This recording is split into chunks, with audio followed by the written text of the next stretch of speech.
Bismillahirrahmanirrahim. Assalamualaikum warahmatullahi wabarakatuh. Alhamdulillahirrabbilalamin. Wassalatu wassalamu ala asyrafil anbiya'i wal mursalin wa ala alihi wa sahbihi ajma'in, amma ba'du. Pada kesempatan kali ini, kami dari kelompok 5 akan mempresentasikan mengenai teori belajar pemrosesan informasi dan neuroscience. Di sini beranggotakan 3 dari saya sendiri, Lutfi Dato Masriah, dan teman saya Di Ajeng Putri Devi dan Mbak Zia Masih Khotuyurah. Masuk ke pembahasan yang pertama, yaitu definisi dan tokoh dari teori pemrosesan informasi. Nah, menurut Robert Gardner, bahwa teori pemrosesan informasi merupakan suatu bentuk untuk memproses informasi, memperoleh informasi, dan menyimpan informasi melalui 2 memori jangka pendek dan memori jangka panjang. Itu menurut Robert Gardner. Kemudian, model pembelajaran teori pemrosesan informasi ini lebih memfokuskan pada aktivitas yang berkaitan dengan kegiatan proses atau pengolahan informasi untuk meningkatkan kapasitas siswa melalui proses pembelajaran. Nah, kemudian tujuan model pembelajaran ini memfokuskan pada fungsi kognitif setiap siswa. Karena teori pemrosesan informasi ini adalah kembangan dari teori kognitif. Nah, proses berpikir ini beranggapan bahwa belajar adalah proses untuk pengolahan informasi. Munculnya ide-ide ini berawal dari teori kognitif yang mengutamakan proses belajar daripada hasilnya. Kemudian, yang mencetuskan teori pemrosesan informasi adalah Robert Gardner. Nah, Robert Gardner ini memiliki nama lengkapnya Robert Louis Gardner. Beliau lahir pada tanggal 21 Agustus 1916, kemudian meninggal pada tanggal 28 April 2022 di daerah North Andover. Nah, setelah lulus SMA, pendidikan Gardner ini ditempuh di Yale University dengan gelar BA-nya itu lulus pada tahun 1937.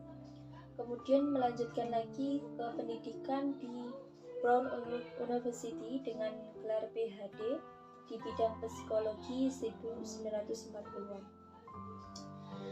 Beliau setelah menyelesaikan studinya, beliau juga mengajar sebagai profesor di universitas terkenal.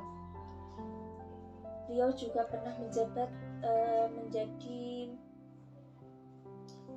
direktur penelitian. Kemudian Gardner juga merupakan tokoh penting dalam instruksi pembelajaran yang dipraktikkan dalam pilot Amerika. Nah, kemudian pemikiran teori pemrosesan informasi. Nah, menurut Robert Gardner, munculnya teori pemrosesan informasi ini ketika modifikasi teori matematika untuk menilai dan meningkatkan pengiriman informasi. Makanya muncul teori pemrosesan informasi. Kemudian dikembangkan oleh Atkinson. Beranggapan teori pemrosesan informasi itu manusia mendapatkan informasi melalui inderanya, disebut juga sebagai memori sensorik. Jadi pengetahuan menurut Atkinson itu dapat informasi dari inderanya. Selanjutnya proses pembelajaran menurut Gardner. Di sini ada 7 tahap. Yang pertama, motivasi. Nah, maksudnya siswa diberikan motivasi dengan harapan mendapatkan hadiah. Dengan mendapatkan hadiah, siswa itu akan berpartisipasi dalam pembelajarannya, akan respon dengan pembelajarannya. Dengan itu, guru harus memberikan stimulus berupa video ataupun gambar, sehingga siswa itu dapat mencerna pelajaran selanjutnya dengan gamblang. Kemudian yang kedua, konsentrasi. Nah, maksudnya di sini memusatkan perhatian terhadap hal yang dipelajarinya.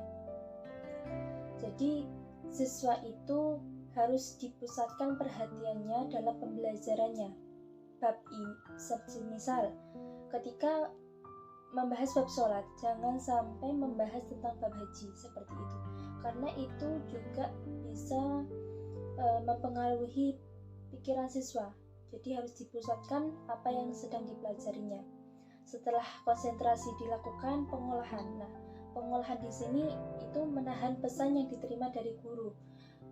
Maksudnya siswa itu menahan atau menyaring informasi yang didapatkan dari guru, diolah, diambil mana yang dibutuhkan dan mana yang tidak dibutuhkan.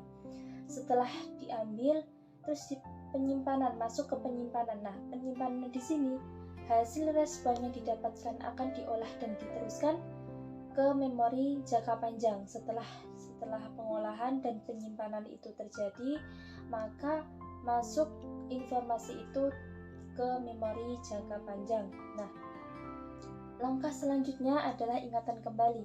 Nah, ingatan kembali ini mengungkapkan kembali informasi yang telah disampaikan, atau kalau bahasa Arabnya memutolaah atau mengulang, mereview, mengulang kembali apa yang telah dijelaskan. Kemudian prestasi. Nah, di sini prestasi adanya pemanggilan kembali sebagai bentuk hasil belajar siswa untuk mengapresiasi segala bentuk manifestasi siswa. Nah, keberhasilan proses ini dalam pembelajaran PAI itu tidak hanya berkenaan dengan nilai-nilai kognitif saja, namun perlu adanya efektivitas dan psikomotorik agar terrefleksi dalam bentuk perubahan yang baik. Kemudian setelah prestasi dilakukan adalah umpan balik. Nah, maksudnya umpan balik itu apa? Individu ini atau siswa ini mendapatkan sebuah penguatan atau konfirmasi positif saat perasaan puas atau prestasi yang ditunjukkan. Nah, seperti itu. Kemudian masuk yang selanjutnya, yaitu model pemrosesan informasi menurut Atkinson. Nah, Atkinson ini merupakan tokoh pemikiran tentang teori pemrosesan informasi dari pencetus Gardner. Nah, di sini beliau menyimpulkan bahwa pemrosesan informasi itu terjadi itu dengan 3 tahap. Yang pertama sensory register, kemudian short term memory, dan yang keempat long term memory. Nah, di sini proses, maksudnya sensory register itu adalah proses perekaman. Nah, mencakup apa aja? Nah, di sini berupa sistem memori yang memiliki jumlah yang sama dengan jumlah indera yang dimiliki manusia. Proses ini adalah tempat awal dalam penyimpanan informasi, pada akhirnya akan masuk pada memori jangka pendek ataupun jangka panjang. Nah, kemudian short term ini adalah memori jangka pendek. Nah, memori yang menahan data hanya sebentar, bisa saja 1 menit, 1 detik, 3 detik, tidak lama penyimpanannya. Kemudian selanjutnya memori jangka panjang. Nah, di sini ada memori ini yang relatif tetap dan tidak terbatas. Memori ini juga memungkinkan memiliki informasi masa lalu dan sekarang. Nah, dalam memori jangka panjang ini relatif tetap dan tidak terbatas. Jadi bisa informasi yang didapat dari masa lalu atau yang masa sekarang. Kemudian masuk ke karakteristik teori pemrosesan informasi. Nah, teori pemrosesan informasi ini dapat menerima banyak informasi dan mengingatnya dalam jangka waktu yang lama. Di sini ada memiliki 3 pendekatan teori dalam fungsi utamanya. Yang pertama, proses berpikir. Nah, maksudnya proses berpikir itu seperti apa? Nah, proses berpikir itu pemrosesan informasi dan memberikan penjelasan ketika merasakan adanya informasi. Walaupun kecepatan pemrosesan dan penyimpanan informasi sangat terbatas dalam waktu bersamaan. Nah, proses informasi ini merupakan sebuah pendekatan pembelajaran yang menggunakan konsep-konsep pembelajaran berupa kategori atau berupa objek, peristiwa, ciri-ciri berdasarkan sifatnya.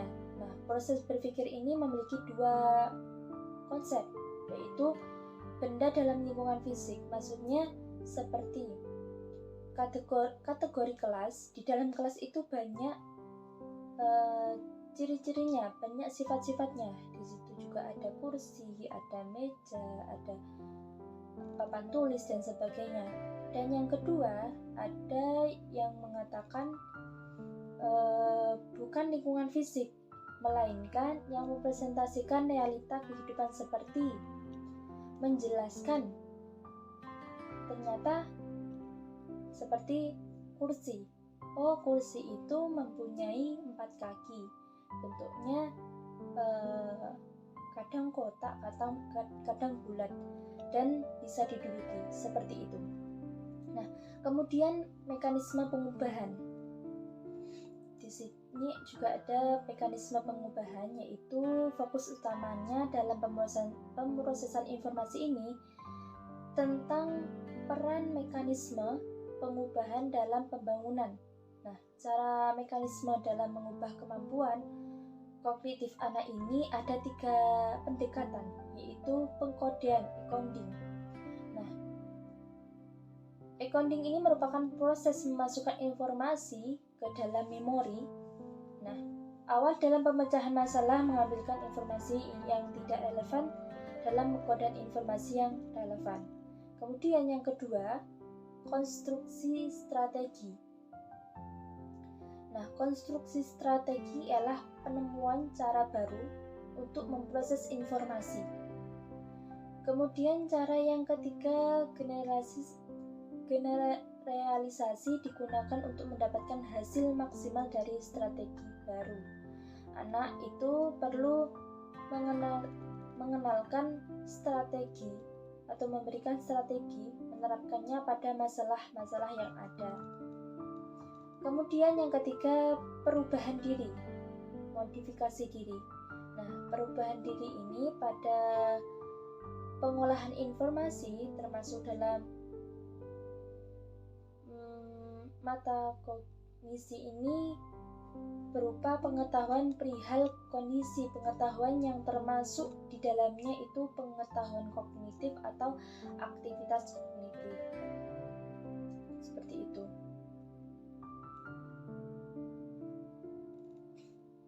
Nah, pengetahuan kognitif ini melibatkan mengamati dan merenungkan pikiran seseorang. Aktivitas kognitif ini terjadi waktu siswa secara sadar menyesuaikan secara mengontrol taktik berpikir mereka ketika mereka memecahkan suatu perkara serta merenungkan tujuan mereka. Dengan perubahan ini, siswa dapat mudah dalam memecahkan masalah.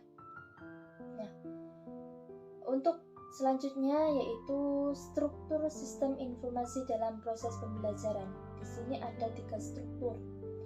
Dalam teori pemrosesan pembelajaran ini ada 3 struktur. Yang pertama, sensori.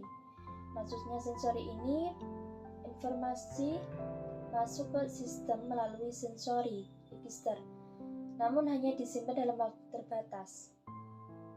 Atau setelah sensori mendapatkan, kemudian disimpan dalam ingatan jangka pendek.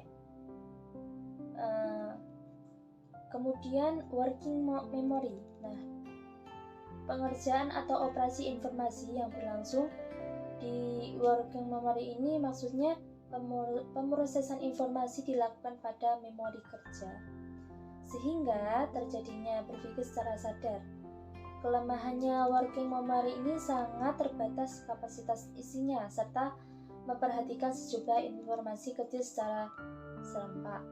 Ini bisa dimasukkan pada kategori bahwasanya siswa itu dalam working memory ini hanya memiliki keterbatasan dalam memorinya atau bisa disebut memori jangka pendek.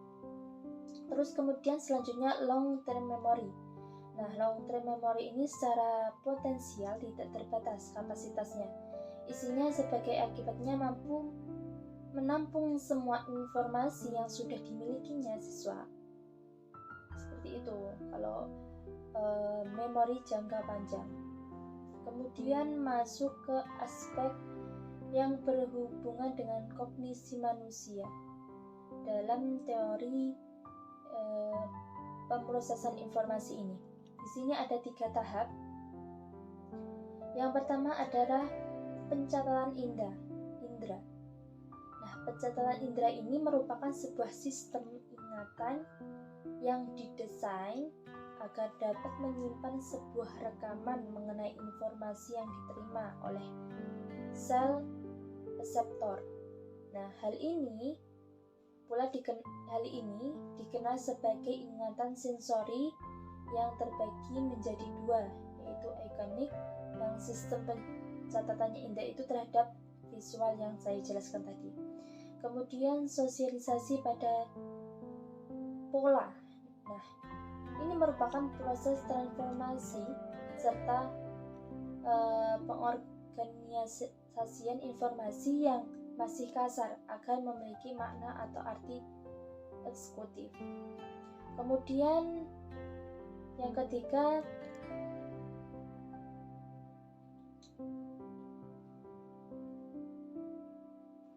perhatian. Nah, di sini perhatian ini adalah proses pemusatan kegiatan mental ataupun proses konsentrasi pikiran mengabaikan rangsangan yang lain yang tidak berkaitan.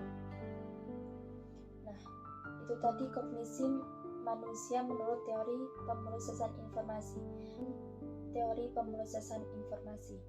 Kekurangan ini jika guru tidak dapat menyampaikan informasi materi secara kreatif dan menarik, maka bisa mengakibatkan siswa itu tidak dapat menerima materi yang disampaikannya. Dan sebaliknya, jika siswa tidak aktif dalam proses pembelajaran, maka guru akan sulit dalam menyampaikan materi. Nah, seperti itu. Kelebihannya adalah dapat membantu siswa aktif dalam berpikir. Nah, siswa ini dapat mengaitkan proses pembelajaran yang menarik dengan materi yang disampaikan. Dan guru dituntut kreatif dalam kegiatan pembelajarannya.